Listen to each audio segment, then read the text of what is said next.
আর এদিকে দেখেন এমপি আমির হামজার উপরে গণ অধিকার পার্টির হামলা হয়েছে। এরা এত সাহস কোথা থেকে পায়?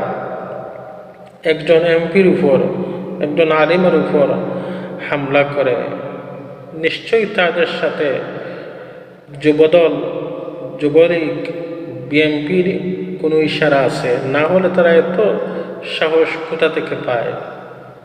এই ছোট্ট একটা পার্টি, হয়তো 10-15 জন হবে লোক। অবশ্যই তাদের সাথে যুবদল আছে, বিএনপির ইশারা আছে, না হলে তারা এত সাহস পাওয়ার নয়। দেখেন আওয়ামী লীগের সাথে তাকিয়া যেভাবে জাতীয় পার্টি ফসে গেছে, এই দেশের জন্যে অভিশপ্ত হয়ে উঠছে আওয়ামী লীগের সাথে যাওয়ায় জাতীয় পার্টি।